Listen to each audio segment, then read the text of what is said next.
chapter 4:18. हमने सुना अभी याकूब में से चैप्टर 4 वाक्य 18 में से वचन, And the seed whose root is righteousness is sown in peace by those who make peace. So those who make peace, they are sowing something. जो लोग हमेशा शांति बनाए रखते हैं वो कुछ बोल रहे हैं हमेशा, And their fruit which comes out is righteousness, or holy living. तो वो बोने से जो फल बाहर आता है वो है धार्मिकता। So in connection to that, I'd like to refer to the verse which was coming to mind this week is in Galatians chapter 6. तो और एक चीज भी ध्यान में आ रहा है उसी के रिलेशन में, गलेशिया chapter 6, गलेशिया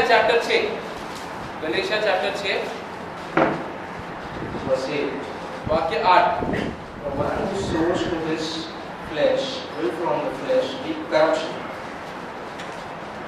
But the one who sows to the Spirit will from the Spirit reap eternal life. क्योंकि जो अपने शरीर के लिए बोता है वह शरीर के द्वारा नाश की कटनी काटेगा, और जो आत्मा के लिए बोता है वह आत्मा के द्वारा अनंत जीवन की कटनी काटेगा। So what is that sowing to the flesh? Like today we heard so many things getting angry. तो इस शरीर में बोने के बारे में मतलब क्या होता है उसका? जैसे आज हमने सुना गुस्सा के बारे में। The sowing to the flesh when you get angry, that's what will get the fruit of that is corruption. जब गुस्सा आता है तो हम लोग शरीर में बोल रहे हैं तो उसका ही फल हमें मिलेगा आगे तक, Vinash, corruption. विनाश हमें मिलेगा।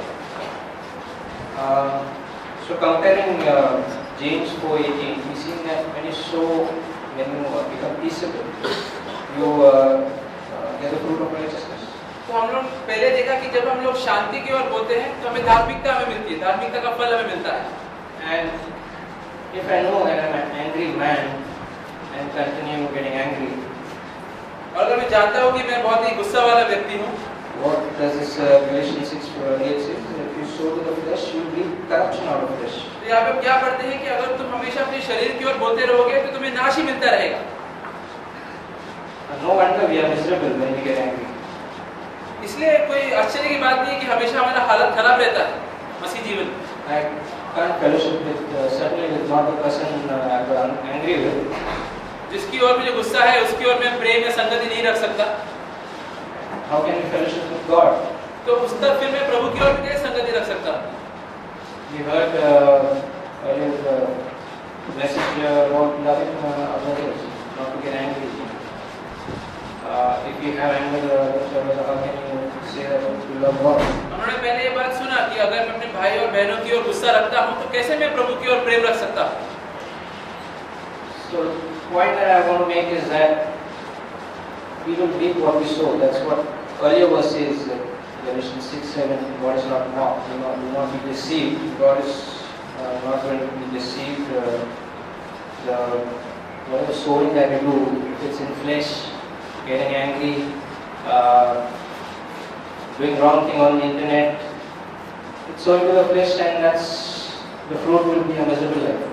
मुझे ये बोलना है कि ये खुद को धोखा मत दो, जो तुम बोओगे उसका फल तुम्हें मिलेगा। अगर तुम पाप में बोओगे तो तुम्हें नाश ही मिलेगा। So everybody knows that. I mean, any person of any religion knows that. कोई भी धर्म के व्यक्ति ये जानते हैं ये बात, वो वाकिफ है ये बात से। This is common saying, even in Hindus and Muslims. तुम जैसे बीज बोते हो उसके ऊपर पाओगे. That's what they say. Hindu मुसलमान लोग सब लोग ये बात से वाकिफ है, तो जो तुम बीज बोओगे उसका फल तुम्हें मिलेगा। Look at what Bible says in continuation to verse 8. तो बाइबल में क्या लिखा है देखते हैं। The one who sows to the Spirit will from the Spirit reap eternal life. तो उसमें लिखा है कि अगर तुम पवित्र आत्मा की ओर बोओगे तो तुम्हें अनंत जीवन मिलेगा। That people don't know. ये दूसरे धर्म के लोग नहीं जानते। Jesus has called us to live a life in Spirit. प्रभु ने हमें बुलाया है हम पवित्र आत्मिक एक पवित्र आत्मिक जीवन में हम ठीक से जिए। He sent us the Holy Spirit in John chapter 14:15. I believe that the Helper will come and we will be more than happy to receive Him. तो बाइबल में लिखा है कि पवित्र आत्मा उसने भेजा है हमारे मदद के लिए।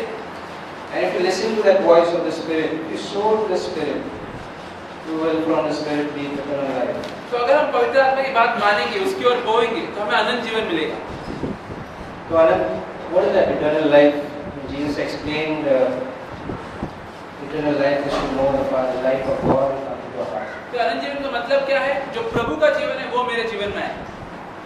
The life of God is peace and joy, and it's a life of blessing.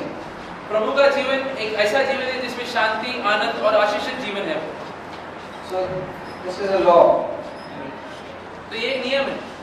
If you sow to the flesh, अगर तुम शरीर की ओर बोओगे you will receive corruption, and if you sow to the Spirit, you will receive the life of God. You get to know God more better. You listen to the voice of the Spirit, and when the Spirit tells me something wrong about myself, I acknowledge that, and I make it a point to set things right. That's sowing to the Spirit. तो अगर तुम शरीर की ओर बोओगे तुम्हें नाश मिलेगा, लेकिन अगर तुम पवित्र और की ओर बोओगे, उसका मतलब क्या है? जब भी मुझे कोई पाप दिखाता है, मैं बोलता हूँ हाँ ये मेरा पाप है, तो मैं आत्मा की ओर बो रहा हूँ, तो मुझे अनंत जीवन मिलेगा। So just like today we heard, I was honest that, yeah Lord, you've spoken anger to me, and I'm a very angry man. तो आज जैसा हमने सुना गुस्से के बारे में, तो तब मैं बोलूँगा हाँ प्रभु सच है, मैं बहुत ही गुस्से वाला व्यक्ति हूँ। Very quick tempered. बहुत जल्दी मुझे गुस्सा आता है। I'm not sowing to the flesh then. तो उस समय मैं अपने शरीर की ओर नहीं बोल रहा हूँ, But I'm sowing to the Spirit when I acknowledge and honest about my anger and asking God to help me. मैं आत्मा की ओर बोल रहा हूँ, क्योंकि मैं सच बोल रहा हूँ कि हाँ मुझे गुस्सा है मेरे मन में।